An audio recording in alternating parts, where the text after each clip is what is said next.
Hello students, good morning to all of you. आज आप लोग बहुत खुश दिख रहे हैं। चलिए, आज आप लोगों का नया चैप्टर क्लासिफिकेशन ऑफ एलिमेंट्स आज हम लोग पढ़ने जा रहे हैं। मन लगा करके पढ़िए। चलिए तो फटाफट से कॉपी कलम निकालिए और तैयार हो जाइए पढ़ने के लिए। इसलिए पढ़ने के लिए तो फटाफट से निकालिए। तो मैं हूं एसके पटेल और मेरा लवली चैनल है इम्प्रेशन ट्यूटोरियल और मेरा वेबसाइट है www.impressiontutorial.com। तो आप लोग मेरा वेबसाइट पे जाकर के पढ़ सकते हैं या मेरा यूट्यूब चैनल इम्प्रेशन ट्यूटोरियल पे पढ़ सकते हैं। और किसी भी समस्या को आप मेरे इनबॉक्स में कमेंट कर सकते हैं या अगर ज्यादा समस्या हो तो मेरे व्हाट्सएप नंबर पे आप पूछ भी सकते हैं। तो आइए हम लोग शुरू करते हैं तत्वों का वर्गीकरण, classification of elements and periodicity. तो तत्वों का वर्गीकरण क्यों आवश्यक है? तत्वों की वर्गीकरण की आवश्यकता क्यों हुई? सबसे पहला क्वेश्चन कि तत्वों की वर्गीकरण की आवश्यकता क्यों हुई? तो स्टूडेंट्स, प्रारंभ में बहुत ही कम एलिमेंट्स की खोज हुई थी। लगभग 31 एलिमेंट्स की खोज हुई थी, जिसे एक एक करके आसानी से अध्ययन कर लिया जाता है। लेकिन जैसे जैसे समय बीतता गया एलिमेंट्स खोज होते गए और इस प्रकार से जब बहुत सारे एलिमेंट्स की खोज हुई तो उन्हें एक एक करके अध्ययन कर पाना मुश्किल होने लगा। तब जाकर के वर्गीकरण की आवश्यकता, तब जाकर के वर्गीकरण यानी क्लासिफिकेशन की आवश्यकता हुई।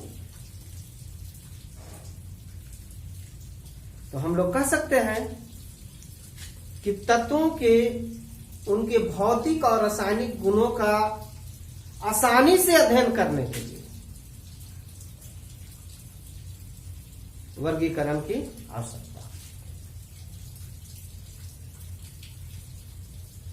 तो इसे हमें वर्गीकरण जब हम लोग किए तो हमारा लाभ क्या मिला? तो सबसे पहला लाभ मिला वो है कि तत्वों के गुणों के क्रमिक, तत्वों के गुणों के अध्ययन नियमित तरीके से कर सकते हैं। दूसरा लाभ मिला कि किसी खास ग्रुप के एक एलिमेंट को अध्ययन कर लेते हैं तो उस ग्रुप के सारे एलिमेंट्स का गुणों का हमें पता चल जाता है। सपोज दैट, मान लीजिए कि अगर हम लोग सोडियम का अध्ययन किए तो इस ग्रुप के अंतर्गत लिथियम, सोडियम, पोटेशियम, रेबिडियम, सीसियम और फ्रांसियम है। तो ये सारे एलिमेंट्स का गुणों का हम लोग को पता चल जाता है। यानी कि हमें अलग अलग तत्वों के अध्ययन करने की आवश्यकता नहीं पड़ेगी। इसमें एक एलिमेंट के अध्ययन कर लेंगे तो उसके सारे एलिमेंट्स आसानी से अध्ययन कर ले सकते हैं। नेक्स्ट फायदा हुआ कि एक ग्रुप से दूसरे ग्रुप वाले एलिमेंट्स में क्या रिलेशन है उसका भी हमें पता चला इससे। तो आइए हम लोग चलते हैं क्लासिफिकेशन की ओर। तो हिस्ट्री देखते हैं हम लोग।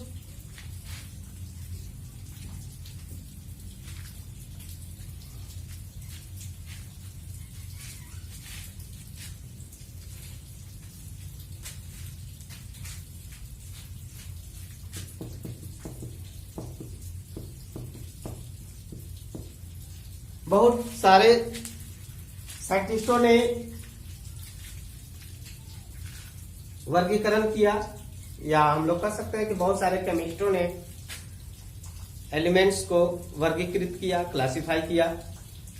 तो इसमें सबसे पहला नाम जो आता है वो है लेवोसियर का। उन्होंने मेटल एंड नॉन मेटल्स में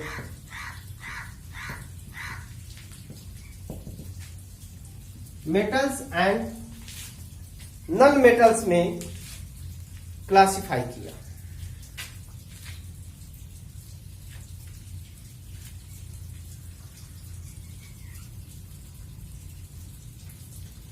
तो लेवोसियर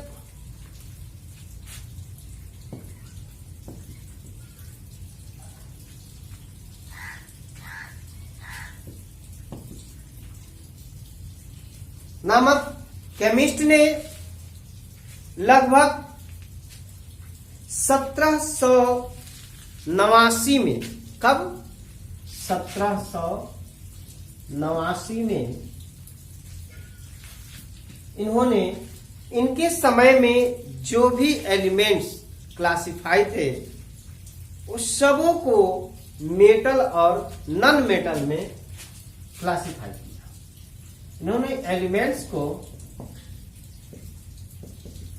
मेटल और नॉन मेटल में क्लासिफाई किया। नॉन मेटल, मेटल्स के अंतर्गत वैसे एलिमेंट को रखा जो क्या हो, आघातवर्धक हो, जिसमें धातुई चमक हो, जो इलेक्ट्रिक का कंडक्टर हो यानी विद्युत का सुचालक हो। तो वैसे एलिमेंट्स को उन्होंने किसके अंतर्गत रखा, मेटल के अंतर्गत रखा। वैसे एलिमेंट जो विद्युत का सुचालक हो, इलेक्ट्रिक कंडक्टर हो या धातुई चमक है, जिसे पीटने पर टन टन की आवाज आती है, जिसे पीटने पर विशेष प्रकार की धातुई आवाज आती है, और आघातवर्धक होता है, यानी कि उसे पीटने पर चादर बनाया जा सकता, पीट करके चादर बनाया जा सकता है, यानी कि वो भूर भूरा यानी चूर चूर नहीं हो जाता है। तो उसको रखा मेटल के अंदर। और इसके विपरीत गुण वाले को, यानी कि जिसे पीटने पर भुरभुर हो जाए, भंगुर है, जिसमें कोई खास चमक नहीं होती है, जो विद्युत और ताप का कुचालक होता है, हीट एंड इलेक्ट्रिसिटी का बैड कंडक्टर होता है, उसको रखा इन्होंने नॉन मेटल के अंतर्गत। इसके अंतर्गत रखा नॉन मेटल के अंतर्गत। तो हम लोग देखें कि जो धातुई चमक हो, जो विद्युत का सुचालक हो, जो क्या हो, मेलिएबल हो यानी आघातवर्धक हो, तो उसको किसके में अंतर्गत रखा, मेटल के अंतर्गत रखा। और इसके विपरीत गुण वालों को किसके अंतर्गत रखा, नॉन मेटल के अंतर्गत रखा। लेकिन इनका जो क्लासिफिकेशन था वो फेल कर गया। और फेल करने का पहला रीजन कि इनका क्लासिफिकेशन इतना सिंपल था, इतना आसान था कि ये सभी एलिमेंट्स पे लागू नहीं हुआ। दूसरा, इन्होंने कहा कि जो मेटेलिक गुण रखते हैं उसको एक तरफ रख दिया, जो नॉन मेटेलिक है वो। लेकिन मेटल को ही उठा लीजिए, एक सोडियम और एक प्लेटिनम को ले लीजिए, तो इनके रासायनिक गुण काफी डिफरेंट हो रहे थे, क्योंकि इनका कंसेप्ट जो था वो भौतिक गुण के आधार पे था, फिजिकल प्रॉपर्टी के आधार पे था। लेवोसियर ने क्लासिफिकेशन जो दिए वो फिजिकल प्रॉपर्टी यानी भौतिक गुण के आधार पर इन्होंने क्या दिया, क्लासिफिकेशन दिया। लेकिन जैसे ही हम लोग इसकी केमिकल प्रॉपर्टी पे अध्ययन किए तो ये दोनों मेटल है, सोडियम और प्लैटिनम दोनों मेटल है, तो हमने देखा कि सोडियम जो है काफी क्रियाशील मेटल है, जबकि प्लैटिनम क्रियाशील मेटल नहीं है। यहां भी डिफरेंट होने लगा, तो यहां भी दिक्कत होने लगी। तब जाकर के इनका कंसेप्ट जो है लेवोसियर साहब का क्या हुआ, फेल कर गया। फिर अगले साइंटिस्ट आए, वो है डोबेर्नस।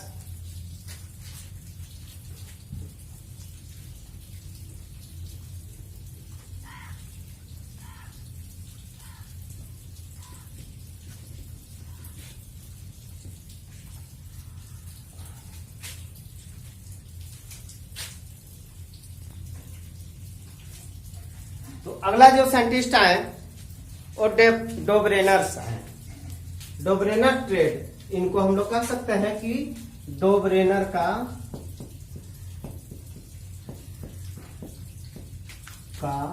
पीरियड।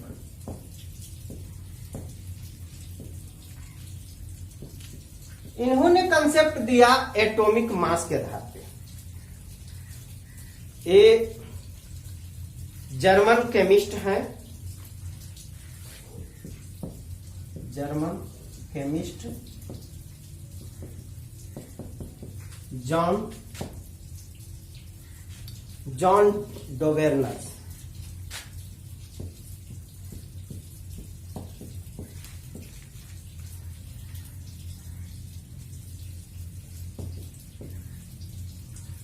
जॉन डोबेर्नर, इन्होंने क्लासिफिकेशन जो दिया वो 1817 में दिया, 1817 में दिया, 1817 में इन्होंने अपना कंसेप्ट दिया, क्लासिफिकेशन दिया। इनका कंसेप्ट था एटॉमिक मास, एटॉमिक वेट। इन्होंने क्या किया कि तीन एलिमेंट्स का ग्रुप बनाया, तीन एलिमेंट्स का ग्रुप बनाया, 3 एलिमेंट्स का ग्रुप बनाया।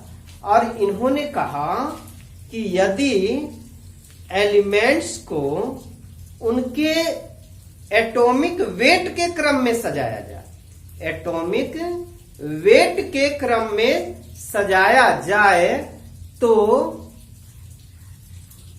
बीच वाले एलिमेंट का एटॉमिक वेट दोनों किनारे वाले एलिमेंट के एटॉमिक वेट का मीन होगा, यानी अनुपात। तो इन्होंने कहा कि यदि 3 एलिमेंट लिया, ए बी सी, 3 एलिमेंट का ग्रुप बनाया इन्होंने, तो कहा कि यदि 3 एलिमेंट ए बी और सी है, तीनों एलिमेंट का इसका मान लेते हैं कि एटॉमिक वेट WA है, या इसका जो है WB है और इसका WC है।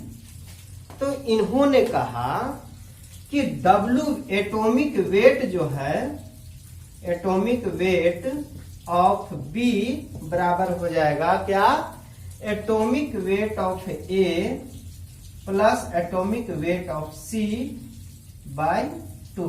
यानी कि ये दोनों के एटॉमिक वेट का मीन यानी ये दोनों के एटॉमिक वेट का अनुपात के लगभग बराबर होगा। अब देखते हैं एग्जाम्पल पे क्या सही इन्होंने दिया। तो ये देखिए, इन्होंने सबसे पहले क्या किया, क्या कहा कि 3-3 एलिमेंट्स का ग्रुप लिया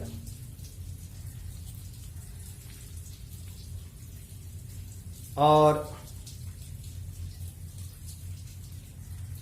कहा कि बीच वाले एलिमेंट्स का जो एटॉमिक वेट होगा वो दोनों किनारे वाले एलिमेंट के एटॉमिक वेट के बराबर होगा। इन्होंने लिया lithium, sodium, potassium. Lithium, sodium और पोटेशियम। लिथियम का होता है 7, इसका होता है 23 और इसका होता है 39, इसका 7, इसका 23, इसका। तो देखते हैं atomic weight of sodium, weight of sodium, इनके अनुसार देखते हैं क्या सही होता है या नहीं होता है। तो क्या होता है 7 + 39/2 कितना आएगा 46/2 इक्वल टू कितना आ गया 23, यानी ये सही हो गया। इन्होंने सही कंसेप्ट दिया। फिर उन्होंने कार्बन, नाइट्रोजन और ऑक्सीजन पर लिया। कार्बन का होता है 12, इसका होता है 14, इसका होता है 16। तो यहां देख लेते हैं कार्बन का कितना होता है 12 + 16/2 8। तो यहां देखते हैं कितना आता है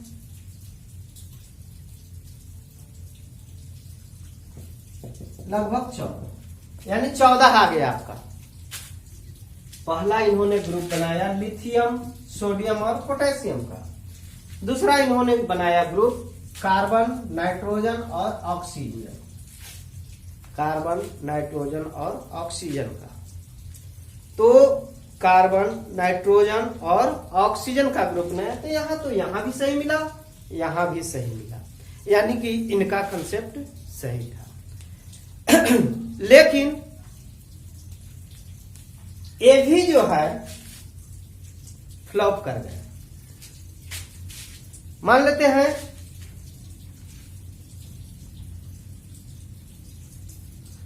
अगर हम लोग यहां पे बोरन ले लें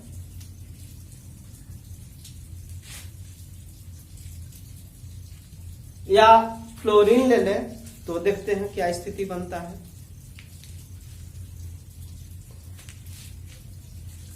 या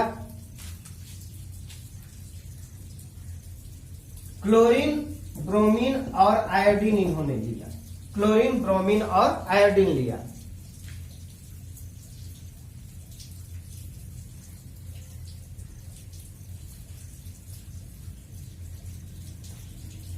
क्लोरीन का होता है 35.5, ब्रोमीन का होता है 80 और इसका होता है 127। तो देखते हैं इसका ब्रोमीन का एटॉमिक वेट निकालते हैं कितना आता है। तो ये आ जाएगा 35.5 + 127/2 इसका 2 आ जाएगा कितना 70/2।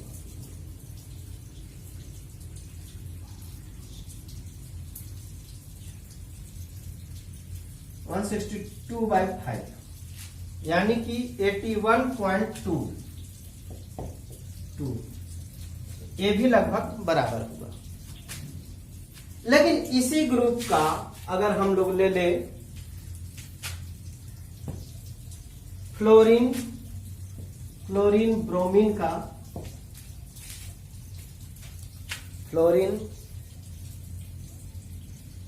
क्लोरीन और ब्रोमीन का, तो यहां पे ये कंसेप्ट इनका डिस्कार्ड कर जाता है, यानी कि ये लागू नहीं होता है। तब जाकर के इस कंसेप्ट को क्या किया गया, इग्नोर कर दिया गया।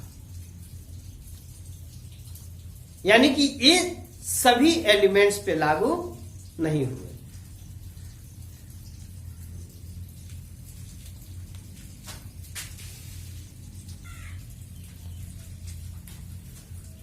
तो नेक्स्ट अगले जो साइंटिस्ट थे उनका नाम था न्यूलैंड्स। न्यूलैंड्स ने क्लासिफिकेशन दिया तो उसको लिखा उन्होंने न्यूलैंड्स ऑक्टेव रूल। इनका हम लोग जानते हैं न्यूलैंड्स ऑक्टेव रूल के अनुसार। ये इंग्लिश केमिस्ट थे जो नाम था इनका जॉन डाल्टन न्यूलैंड्स। इन्होंने अपना क्लासिफिकेशन 1865-66 में दिया। उस समय टोटल एलिमेंट्स लगभग 56 एलिमेंट की खोज हुई थी। ये जो थे न्यूलैंड्स साहब वो म्यूजिक के बड़ा प्रेमी थे, म्यूजिक के। अतः इन्होंने म्यूजिक पे ही अपना क्लासिफिकेशन दिया। इन्होंने कहा कि यदि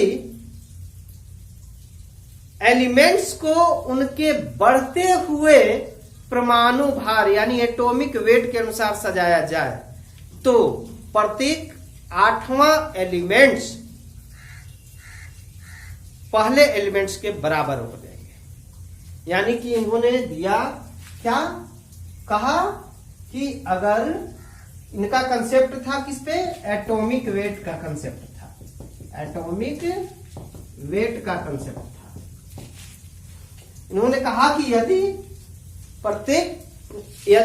एटॉमिक वेट के बढ़ते क्रम में सजाया जाए तो प्रत्येक 8वां एलिमेंट्स पहले के क्या हो जाएंगे, समान प्रकृति वाले हो जाएंगे। इन्होंने 1 2 3 4 5 6 7 इन्होंने कहा सा रे ग म प ध नि।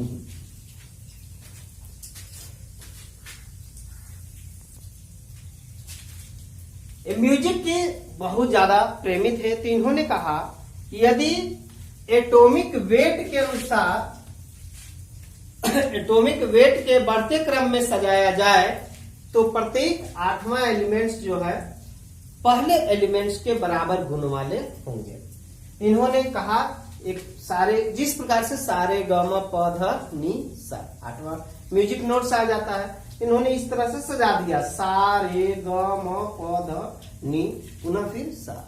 इन्होंने पहला एलिमेंट लिया लिथियम, दूसरा beryllium, boron, carbon, nitrogen, oxygen, fluorine, फिर उसके नीचे आ गया सोडियम। इन्होंने कहा कि लिथियम, सोडियम और पोटेशियम ये तीनों एलिमेंट्स जो हैं समान प्रकृति के हैं, इनका गुण जो है समान होगा। मान लेते हैं कि इनके वैलेंसी लेंगे तो वैलेंसी अगर 1 होगा तो इनका भी वैलेंसी 1 होगा। इसी प्रकार इनका वैलेंसी 2 तो इनका भी वैलेंसी 2 होगा। लेकिन कैल्शियम के आगे इनका क्लासिफिकेशन मान्य नहीं हुआ, ये हैवी एलिमेंट्स पे लागू नहीं हुआ। अतः इनका भी न्यूलैंड्स साहब का भी क्लासिफिकेशन की मान्यता नहीं मिली, यानी ये भी डिस्कार्ड कर दिया गया। तो नेक्स्ट हम लोग मेनली पीरियोडिक टेबल अगले क्लास में पढ़ेंगे। आपसे उम्मीद है कि आप मेरे वीडियो को पसंद करेंगे और अपने दोस्तों को शेयर करेंगे और सब्सक्राइब करेंगे। तो मेरे गुरु दक्षिणा के रूप में आप लोग मेरे चैनल को सब्सक्राइब करें। मैं आपके लिए काफी मेहनत करके वीडियो बनाता रहूंगा। धन्यवाद।